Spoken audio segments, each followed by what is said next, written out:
So let's talk about what the president did yesterday afternoon. A bit of a surprise. He called a press conference, at which time he wanted to underline the fact that the Senate passed the foreign aid bill without any border security. But he came out there and said, I'm not going to take questions because I want this to be the headline.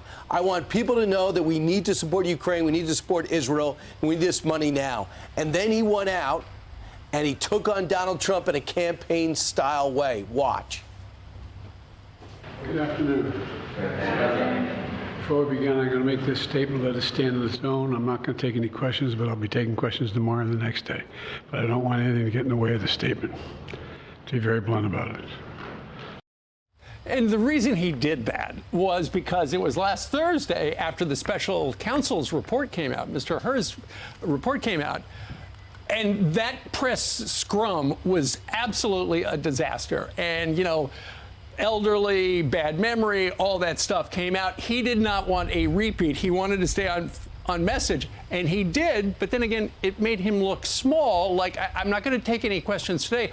And people in the White House were going, what's he going to talk about? How's he going to answer questions tomorrow or the next day? Because there's nothing on the schedule right now for questions. Lawrence? Yeah, I just find the entire conversation to be disingenuous for two reasons. First of all, he has critique of Donald Trump and what he was saying about NATO and foreign countries. If you don't pay your fair due, then we won't protect you. It wasn't a conversation about empowering Russia. It was a message to all the NATO countries that, hey, listen, you got to pay up if we want to have a strong defense. And by the way, someone that agrees with him, talk to the Secretary General, who says that the NATO fund increased because of Donald Trump putting pressure on them. So I also think that whether it's his position right there on that or the fact of putting that front and center and being totally tone deaf to what's happening at the border. Yeah, he's being criticized a lot for not taking questions, for not having as many press conferences past presidents have had. And the New York Times is reporting this morning that there's been a tense relationship between Admiral Kirby and Karine Jean-Pierre. She is the White House spokesperson. He was just promoted within the White House to White House National Security Advisor, which elevates him from the deputy assistant up to assistant to the president.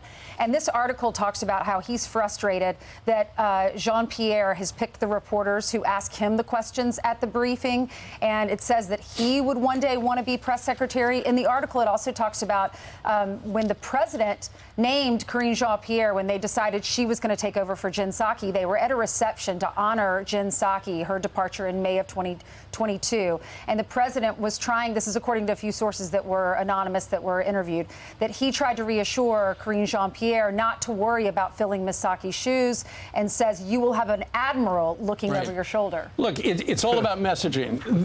They're having a tough re-election campaign. It's begun in earnest.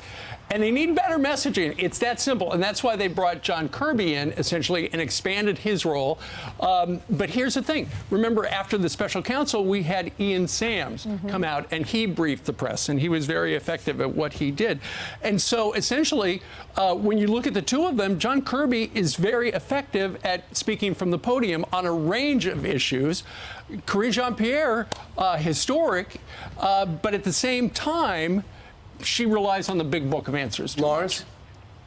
Steve, it's okay. You can go ahead and say she's not doing the job. She's not doing the job.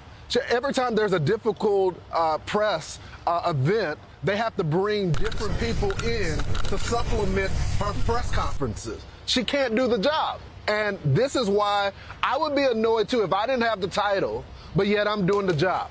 And I think that's what the Admiral is saying, and rightfully so.